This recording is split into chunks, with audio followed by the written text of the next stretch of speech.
네, 여야 현역 의원들의 솔직한 생각, 화끈한 주장을 들어보는 시간입니다. 여의도 박대박. 오늘은 정치 백신 더불어민주당 박용진 의원과 함께합니다. 안녕하세요. 네, 안녕하세요. 박용진입니다. 네, 우선 축하드립니다. 대통령 후보 지지율 2%를 달성했다는 기사를 제가 봤는데 예. 얼마 전까지 0.3% 아니었습니까? 아, 진짜 네. 올 초에 뭐 방송사에서 여론조사를 했는데 0.3 예. 나왔을 때는 이걸 혹시 우리 와이프가 볼까 봐요. 당장 때려치라고 할까 봐. 네. 그 기사를 못 보게 하는 방법이 없나 고민할 정도였는데 예. 이게 뭐 슬금슬금 저 사람이 진짜로 나가나? 아하. 이렇게들 생각하시는 것 같은데요. 네. 2년 전부터 고민하고 1년 전에 결심했던 일이고요. 네. 지금 야무지게 준비하고 정책적인 준비 또 정치적인 다짐 이런 것도 계속 하면서 네. 주변 분들한테 마음 얻기 위해서 노력하고 있습니다. 예. 몇 개월 만에 8배 지지율 상승을 하셨으니까 앞으로도 계속 그 페이스라면 뭐 엄청나게 올라갈 테니까요. 지켜보겠습니다. 네, 감사합니다. 자, 4.7 재보궐선거 후보 등록 오늘부터 시작됐지 않습니까? 여권은 서울시장 단일 후보가 어제 결정이 됐고요. 그래서 저희가 박영선 후보에게 인터뷰 요청을 했는데 지금 많이 바쁘고 힘들다는 답이 와서 대신 박용진 의원에게 몇 가지 좀 여쭤보겠는데 네네. 같은 당 후보에 대해서 뭐 다른 의견이 있거나 뭐 이렇진 힘들거나 어렵거나 그렇진 않죠? 아무래도 박영선 후보가 본인의 본인 탓이 아니고요. 네. 이 LH 사태가 너무 큰 것 같아요. 아하. 그래서 뭐 여러 가지 정권과 상황은 어렵지만 네. 그 국민의 마음을 얻고 시민의 지지를 얻는 일이 쉽겠습니까? 그래서 저는 뭐 어려운 상황이지만 그 어려운 상황을 인정하고 네. 그냥 뚜벅뚜벅 가는 거 박영선 후보의 그런 단단한 모습 기대하고 있습니다. 네. 뚜벅뚜벅 단단하게 어려움 헤쳐나갈 기대를 하고 있다는 말씀 주셨는데 그러한 어려움을 헤쳐나가는 가장 큰 장점 하나만 꼽으라면 일단 준비가 잘 돼 있는 분이에요. 준비가 돼 있는 후보다. 예. 저 사실 제 개인적 경험이긴 한데 예. 그 한스 자이델 재단이라고요. 그 독일의 정치 재단이 있는데 거기서 모든 경비를 다 대고요. 저하고 박영선 그 당시 의원이죠. 예. 의원을 초청했었던 게 2017년 12월입니다. 예. 그때 한 열흘을 갔는데 저하고 완전히 다른 분이에요.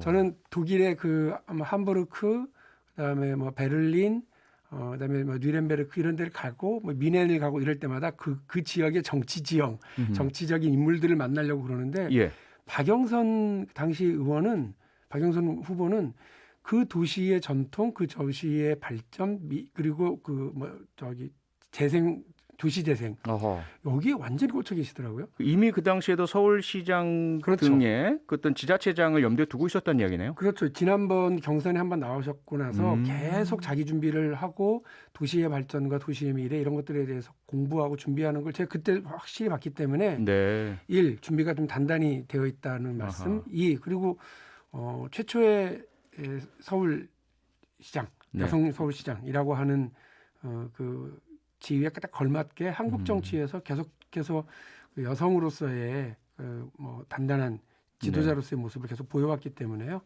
최초의 여성, 이 직함이 제일 많거든요. 네. 그렇게 준비된 후보고 여성 후보로서 단단한 준비를 하고 있다. 이렇게 말씀드리겠습니다. 네. 준비된 여성 후보다 이렇게 요약이 될 것 같은데 그런데 지금 앞서 LH 사태 영향이다라는 말씀을 주셨지만 그것만으로 보기엔 너무 초반에 비해서 지지율이 많이 떨어지고 있다. 뭐 다른 추가적인 요인이 또 뭐가 있을까요? 저는 뭐 일단 LH 사태가 제일 이제 크다고 제일 보고, 크다. 제일 크다고 보고요. 네. 그리고 다른 정치적인 이제 지형이나 이런 데에서 그 여권 전체에게 그 국민들이 보내고 있는 이번에 한 번은 좀 혼나야 되는 거 아니야? 이런 느낌들이 있으신 것 같아요. 네. 그러나 지금 상황은 계속해서 출렁출렁할 수밖에 없습니다. 이 파도가 계속해서 쳐오는 것처럼 지지율도 오르락내리락, 조건과 상황도 오르락내리락 하는 거거든요.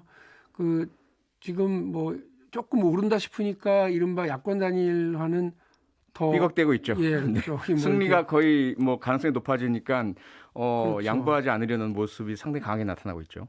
배가 산으로 간다 이런 느낌이 들죠. 네. 그래서 이게 조금 좋아지면 오만에 빠지기도 하는 것이 정치거든요. 예. 저희는 적어도 박영선 후보와 저희 더불어민주당은 이게 오만에 빠지지 않고 어려울 때에도 흔들리지 않고 이렇게 시민 여러분들의 삶을 보듬기 위한 노력을 계속하겠습니다. 네.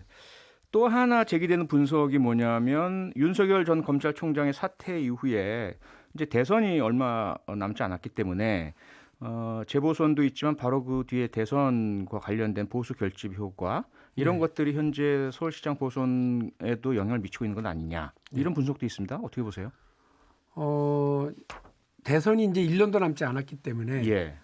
그런 뭐 구도의 그림들이 이제 있을 수는 있습니다만 그 여전히 이게 만일 맞아 떨어지려면 야권은 단일화를 해야 되고 네. 그것도 뭐 안철수 후보가 야권 단일 후보가 되는지 오세훈 후보가 되는지 그리고 그것이 어떻게 윤석열이라고 하는 또 다른 변수와 시너지가 되는지 대척점이 되는지 이건 지금 아무도 모르거든요. 네. 그래서 지금 저희가 해야 될 일은 뭐냐면 그 후보를 보라 가장 준비되어 있고 또 한국 정치의 가장 큰 그 변화를 의미하는 여성 서울시장이라고 하는 이 부분에서 그 박영선 후보가 가지고 있는 그 장점, 능력 이런 것들을 계속 이제 부각시키면서 대응할 수밖에 없겠다는 생각을 하고 있고요. 네. 윤석열 변수는 서울시장 선거에 뭐 직접적인 영향이라기보다는요. 말씀하신 것처럼 전체 보수 진영에서 새로운 변수 네. 그것이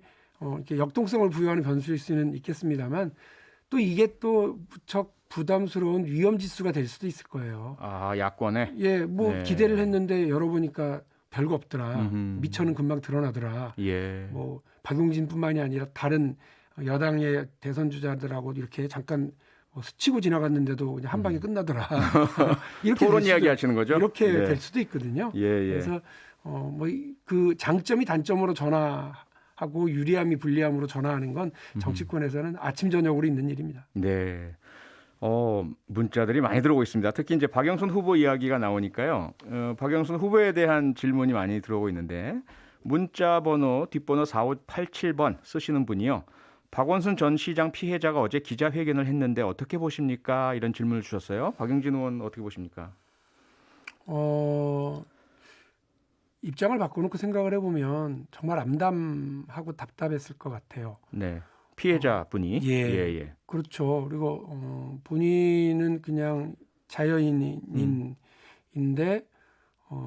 가해자가 그 너무 큰 권력을 가지고 있고 너무 유명한 사람이고 네. 그리고 그 주변의 사람들도 자기의 말에 귀를 기울이지 않는 이 암담함 그리고 계속해서 본인을 2차 가해하는 그런 상황에 대해서 절망적일 거라고 생각합니다. 네. 그 심정 충분히 이해하고 더불어민주당이 부족했고 또 서울시의 대응도 제가 볼 때는 대단히 늦고 잘못됐었다고 생각하고 예.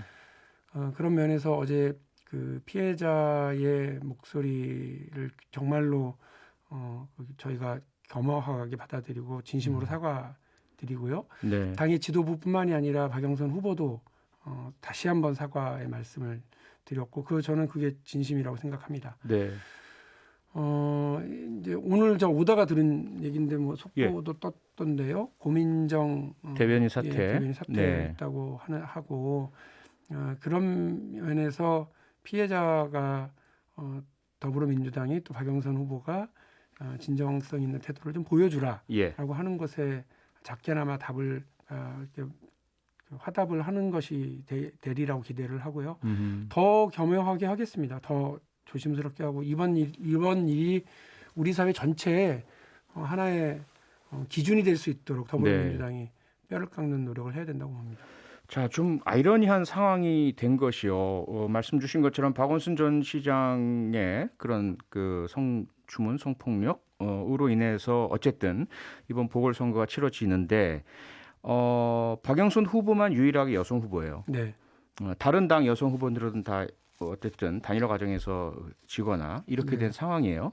그런데 그러한 이제 흔히 말하는 레거시 유산을 이어받은 박영순 후보가 그 피해자의 기자회견 이후에 사과를 하셨습니다. 네. 사과를 했는데 지금 2160번 쓰시는 분께서 주신 것처럼 사과가 충분하다고 보세요? 라는 질문을 주시고 계시고요. 여성단체에서는 진정하게 사과한다면 사퇴를 하는 것이 맞다. 이렇게 요구까지 하고 있는 상황이에요. 상당히 힘들고 어려운 상황 같은데 어떻게 평가하십니까? 일단 우리 표창원 의원님께서 그거는 아직 후보 등록이 다 안 돼서요. 혹시나 다른 군소정당이나 무소속 중에서 계실 수도 여성 후보가 있다. 있을 수 있어서 계실 수 있다. 예. 그래서 아직 등록하신 분은 안 계시고. 예, 네네. 그래서 그 부분 그렇습니다. 하루가 더 있으니까요. 네. 보셨으면 좋겠고 충분한 사과라고 하는 게 과연 뭘까요? 저는 사과를 받아야 되는 분, 이 사건에서는 피해자분이 네. 네, 알겠습니다. 그리고 위로가 됐습니다. 이렇게 이야기를 해야 그게 충분한 사과죠. 그렇죠. 예. 그리고 사실 박영선 후보가 민주당의 후보이기 때문에 예. 그리고 민주당의 후보로 서울시장이 되려고 하는 분이기 때문에 이 사과의 주체가 될 수 있다고 저는 생각합니다. 네. 그리고 저도 역시 마찬가지로 더불어민주당의 의원이기 때문에 사과의 말씀을 아까 드린 거고요. 네, 기회가 네. 있을 때마다 드립니다만 예. 충분치 못하다고 생각을 하면 그거는 계속해서 용서를 얻고 네. 이해를 얻고 이렇게 할 때까지 저는 충분하다라고 하는 표현은 적절치 않다고 보고요. 예. 이제 앞으로도 이거를 이제 그러니까 사퇴라 이제 그 부분에 대해서는 무슨 뜻인지는 알겠습니다만 시민단체가 주장하실 수는 있겠죠. 네. 시민사회단체가 주장하시고 있을 수는 있겠습니다. 그거는 그만치 민주당이 책임감을 느껴라라고 네. 하는 엄중한 질책이라고 생각을 하고요. 그 정도의 각오로 당선되신다면 네, 그걸로 서울 시내에서의 어떤 성폭력이 일어나지 못할 만한 완전히 달라진 서울을 확실한 그런 만들어야죠. 변화를 가져와야 한다. 이렇게 받아들이셔야 되겠죠? 실천이 더 완전히 다른 중요하고요. 서울을 만들도록 하겠습니다. 네, 여기까지 듣고 잠시 광고 듣고 와서 이야기 이어가겠습니다. 자, 이제 야권 단일화 이야기 먼저 좀 여쭤보겠습니다. 여의도 박대박 박용진 더불어민주당 의원과 이야기 나누고 있습니다. 어떻게 보세요? 그 야권 단일화 아까 박용진 의원의 이야기로는 LH 사태 등으로 인해서 야권 지지율이 많이 올라가니까 야권 단일화 과정이 삐걱거리고 있다 이런 말씀을 주셨는데 그 이후에 합의가 잘 안 되는 또 다른 이유가 또 있을까요? 욕심과 악연이죠. 욕심은 이거 내가 될 것 같은데 이런 생각이 드니까 이제 마치 얼마 전까지만 해도 오세훈 후보는 네. 안철수 후보에게 다 떠넘기고 예. 본인은 이제 더 큰 데로 가려고 마음 먹은 거 아니냐라고 하는 내부에서도 그런 그 지적들이 나왔던 걸로 그렇죠. 제가 마음을 알고요. 비운 모습이어서 예. 왜 또 포기하려 하느냐 이런 얘기까지 나왔었죠. 그랬는데 네. 이제 갑자기 잘 될 것 같은 느낌이 들었는지 아주 디테일한 부분까지 단일화 여론조사 관련해서 서로 줄다리기를 하고 있는 것 같아요. 네. 그러니까 이게 욕심이라고 하는 측면이고 이 악연은 다들 아시는데 김종인 국민의힘 비대위원장. 비대위원장이 네. 안철수를 정치인으로 상대를 안 하시는 것 같더라고요. 네. 과거부터 있었던 인연이고 2012년부터 그랬다고 하죠. 예, 네. 이 악연이 올해까지 왔는데 이 악연을 이번에 아예 그냥 이렇게 폭파시켜 버렸더라고요. 아하. 안철수 후보가. 예. 갑자기 왜 거기서 김미경 사모님. 예. 그 교수의 얘기를 교수네.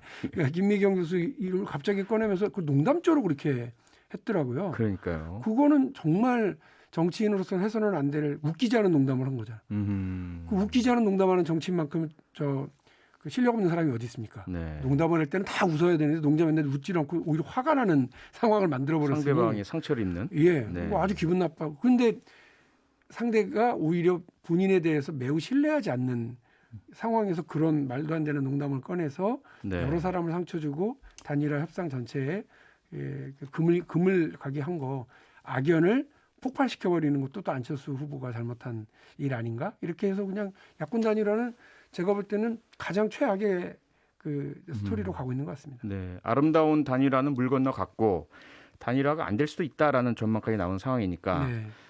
민주당 입장에서는 사실 3자 구도가 형성되는 게 가장 유리한 이런 선거 국면 아니겠어요? 3자 구도가 아니라고 한다면 두 사람 중에 오세훈 후보와 안철수 후보 중에 어떤 사람이 단일화되는 것이 민주당 입장에서 유리할까요?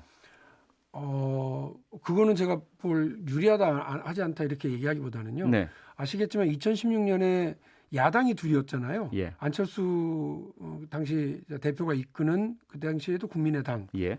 거기하고 더불어민주당이 있었는데요.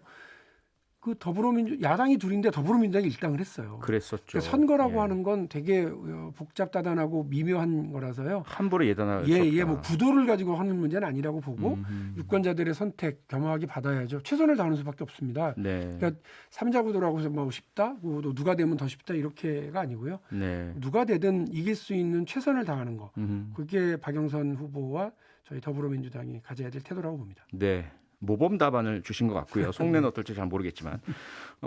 예, 단일화 문제는 잠시 후에 국민의당 권은희 원내대표 연결해서 자세히 또 들어보기로 하겠습니다.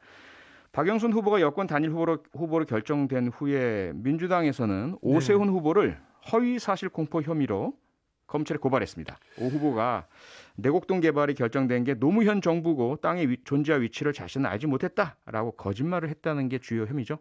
까도 그 끝이 없는 양파 후보로 지금 가고 계시잖아요. 네. 그러니까 아까 말씀하신 것처럼 그게 2009년 11월 달에 최종 인가가 났는데 그거 이명박 대통령 시절이고 본인이 시장하던 시절 아닙니까? 그거를 왜 갑자기 노무현 대통령한테 뒤집어 씌우는지 잘 납득이 안 됩니다. 네. 와, 그리고 부럽죠. 솔직히 그 보상을 36억이나 받은 땅이 어디 있는지도 몰랐다고 얘기하실 정도면 36억. 예, 저 네. 그냥 그저 부럽고 그렇습니다. 저도 한번 그래봤으면 좋겠네요. 근데 우리 서울 시민들 중에 누가 36억이나 되는 보상을 받을 땅이 어디 있는지 모르는 분이 몇 분이나 계실까요? 아하. 제가 볼 때는 그 말씀은 안 하시는 게 더 나을 뻔했던 변명을 하셨고요. 네. 나는 모른다. 그 결제는 국장이 했다? 아하. 에이, 그러시면 안 되죠. 오늘 우리 의원님들이 좀 확인한 걸로 보면 경유에 서울시장 오세훈이 있다는 거 아니에요? 그 서류에. 아, 예. 예, 결제 공문에. 예, 네. 결제 공문에. 그래서 저는 그렇게 하시는 건 아닌 것 같다는 생각이 들어서 고발한 것보다도 본인이 이렇게 까도 끝이 없는 이렇게 잘못된 진술과 잘못된 표현을 네. 하시는 거는 서울시장 후보로서 대단한 큰 결격 사유 아닌가. 예. 분명하게 진실을 말씀하시고 밝히시는 것이 맞다 이렇게 생각이 듭니다. 네. 오세훈 후보 입장에서는 네. 앞서 말씀드렸던 부분 외에도 그 처가 토지다. 그렇죠? 처가가 네. 소유했었고 1976년부터 보유하고 있었기 때문에 투기가 될 수도 없고 그리고 오히려 강제 수용돼서 손해를 봤다. 이렇게 주장을 하고 있지 않습니까? 아니 그게 더 웃기잖아요. 그러니까 아까 제가 36억 보상받고도 저렇게 대범하셨으면 좋겠다 이런 생각을 한 이유가 그걸 자꾸 왜 처가 땅이라고 그러죠? 왜 처가 땅을 그러면 본인 그 재산 신고 등록에 왜 하셨어요? 남의 땅을? 아하. 부인 땅이니까 그거 하신 거 아니에요? 본인이 신고해놓고 본인도 기억이 안 난다고 그러니까 얼마나 대범하십니까? 예. 저는 그저 뭐 정치적으로는 공격 포인트지만 아주 인간적으로는 부러울 뿐이에요. 네. 그 정도 재산으로 안 치신다니까. 그리고 그린벨트 땅을 이게 해제돼 가지고 보상을 받았으면 그린벨트 땅의 가치와 해제되는 것의 가치는 완전히 다르죠. 네. 그러니까 어디 기준시가로 잡으셨는지 모르겠지만 그린벨트를 있었던 것보다는 훨씬 그때는 아마 그린벨트로 묶여 있었으면 거래도 안 됐을 텐데요. 네. 네, 그게 훨씬 본인에게 이득이었을 거라는 것은 상식적인 거 아닌가요? 네. 지금 문자가 들어왔는데요. 휴대전화 5638번님이요. 그렇다면 박영선 후보의 도쿄 아파트 소유는 어떻게 생각하세요? 질문이 들어왔습니다. 이거하고 그거하고 어떻게 같은지는 잘 모르겠습니다만 그러니까 이쪽에 문제가 있다면 이쪽도 문제가 있다 이런 우리 입장 같아요. 저기 국민의힘 의원님들이 뭐 도쿄 시장 나가냐 이러시던데 예. 그런 식으로 비판하실 거면 뉴욕에다 집 한 채 사면 뉴욕 시장 되네요. 그러니까 네. 아무거나 막 갖다 붙이시면 안 될 것 같고 예. 저도 잘 이 문제를 모르니까 지난번 박영선 장관 청문회에서 이렇게 답을 하신 게 있더라고요. 네. 남편이 일본에 가게 된 것은 이명박 정권 시절에 BBK와 관련해서 사찰이 됐고 그래서 다니던 직장을 그만두게 됐대요. 네. 그래서 일본으로 쫓겨갔다 이렇게 표현하셨고 일본에서 새로운 직장을 마련해서 처음에는 아파트를 렌트해서 살았는데 그러지 말고 이거를 그냥 아예 사자 이렇게 해서 그 본인이 은행 대출을 받은 거 한국에서 가지고 있었던 회원권을 팔아서 보탠 거 네. 이렇게 해서 송금 내역은 통장까지 있어서 청문회 때 제출하고 의원님들한테 줬던 것으로 네. 본인이 지금 해명을 한 걸 제가 확인을 했고요. 그러니까 투자나 투기가 아니라 필요에 의해서 어쩔 수 없이 그렇습니다. 비싼 렌트비를 계속 내느니 네. 구입하는 것이 낫다 이렇게 결정 내린 것이다 이 말씀이죠. 그렇습니다. 네, 시간이 거의 다 돼서 오늘은 여기까지 듣고 마무리해야 될 것 같습니다. 더불어민주당 박용진 의원과 박대박 여의도 박대박 오늘 함께했고요. 다음 주는 국민의힘 박성중 의원과 함께합니다. 박용진 의원님 오늘 고맙습니다. 네, 감사합니다. 평일 저녁 6시 5분에 여러분을 찾아갑니다. MBC 라디오 표창원의 뉴스 하이킥.